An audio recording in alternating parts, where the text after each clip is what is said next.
impeachment complaint against Vice President Sara Zimmerman Duterte be dismissed. I so move, Mr. President. 3 taon na lang po matatapos na ang termino ng Vice Presidente. Election na naman at antayin nyo lang sana. Hindi naman nakakain itong impeachment. Thank you, Mr. Presiding Officer. Sir.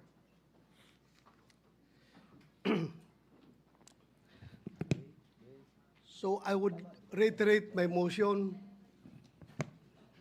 The Kindly motion restate the motion you made earlier while the Senate was sitting in plenary session. Yes, Mr. President. In the spirit of true action, therefore, allow me to end by moving. I respectfully move that in view of its constitutional infirmities and question on the jurisdiction and authority of the 20th Congress, the verified impeachment complaint against Vice President Sara Zimmerman Duterte be dismissed. I so move, Mr. President. Mr. Presiding Officer. Senator Go is recognized for his seconding speech. Rather, Senator Judge Go is recognized for his seconding speech. Mr. Presiding Officer, I just wish to give my remarks and second the motion of Senator Judge Bato de la Rosa. I agree with the motion of Senator Judge Bato. Ang gusto nating kalabasan ng paglilitis na ito ay hustisya, hindi politika. Mararating lang natin ito kung masasagot ang mga katanungang na hindi nabibigyan ng linaw hanggang ngayon. Kung kaya't sana naman pag-aralan natin ito ng mabuti. Tama na hindi dapat ito patagalin, pero hindi rin dapat ito madaliin. At the very least, pag-aralan natin ito ng mabuti. Baka naman maaari natin itong ibalik o i-remand muna natin. Tama naman po ang accountability. Huwag lang pong politikahin. May tamang proseso ang impeachment.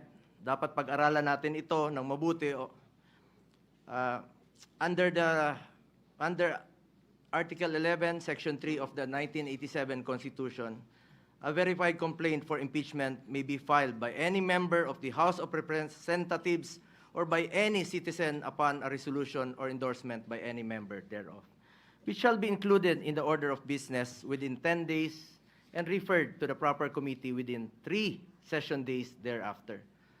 On December 2, 2024, the first impeachment complaint endorsed by members of the House of Representatives was filed before the Secretary General of the lower house. Second and third impeachment complaints were filed in the succeeding days, duly endorsed by members of the House.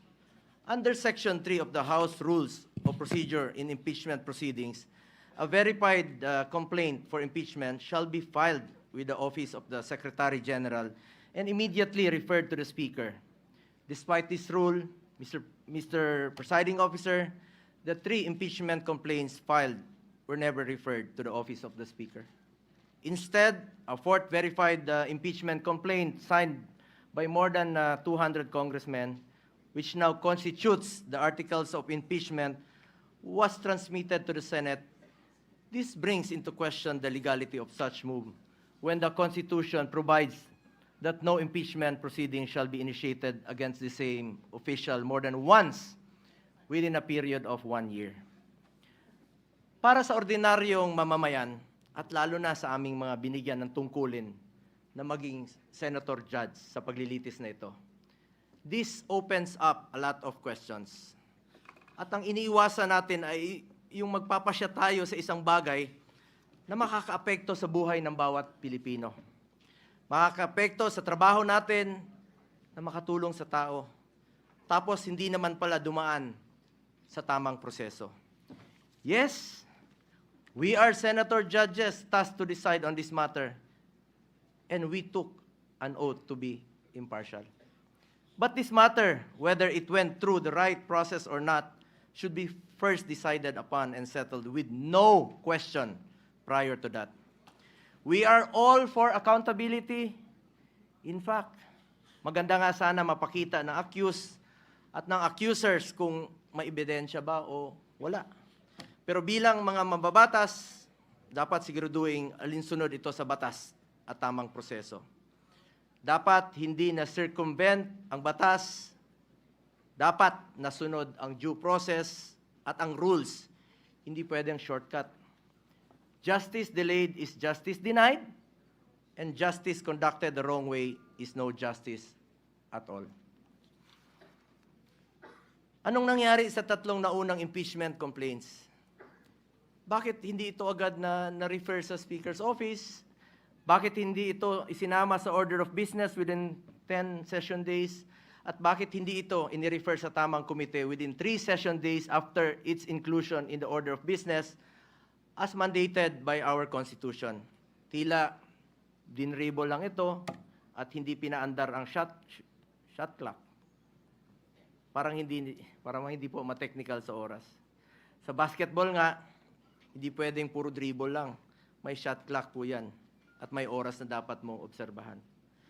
Pangalawang issue na dapat bigyang linaw ay kung maaari bang tumawid ang impeachment case sa 20th Congress. This is the first time in our history that an impeachment case was filed nearing the expiration of a legislative Congress. The reality is, we do not have enough time to finish the impeachment trial this Congress. Mag-aabot na po ang 19th at 20th Congresses at magkakaroon na ng new set of senator judges by June 30. Maging tayo, hindi magkasundo kung paano bang tumawid ito sa next Congress o hindi. Mr. Presiding Officer, ilan lang po ito sa katanungan na legality na hindi pa nasasagot. Mayroon pa pong pending sa Supreme Court challenging the legality of the impeachment case. Baka masayang lang ang oras natin dito if in the end, this complaint suffers from constitutional infirmities. Let us focus on what is important for our people that we serve. Hustisya sa tamang paraan at serbisyo na makakatulong sa mga Pilipino. Yun po ang kailangan ng taong bayan. Yun ang dapat pagtuunan ng pansin. Mr. Presiding Officer, para sa akin, mas mabuting unahin natin ang tunay nating trabaho. Ang pagseserbisyo sa taong bayan, maraming nasasayang na oras sa isyong ito na hindi naman mapapakinabangan ng ordinaryong Pilipino. This issue has already been too divisive. Ilang buwan na po. Mag-focus sana tayo sa pangunahing mandato ng lehislatura. Ang gumawa ng mga batas at magsulong sa mga programa na tunay na tutugon sa mga pangangailangan ng ating mga kababayan, lalong-lalo na po yung mga mahirap at walang ibang malalapitan kundi ang gobyerno. Marami pa pong mga pending bills pa po. Hanggang ngayon na hindi pa natin natatapos with one working day na lang po. Baka hindi pa po may papasa. At ito po'y mapapakinabangan ng mga kababayan natin. Dapat yan po ang ating unahin. As raised by some of our colleagues yesterday, that in as far as the impeachment case is concerned, based on the results of the recent midterm elections, I believe the Filipino people have decided at ang kanilang desisyon, mas gusto po nilang tutukan natin ang trabaho at serbisyo. Tama na, tigilan na natin ang pamumulitika. 3 taon na lang po, matatapos na ang termino ng Vice Presidente. Election na naman, at antayin nyo lang sana.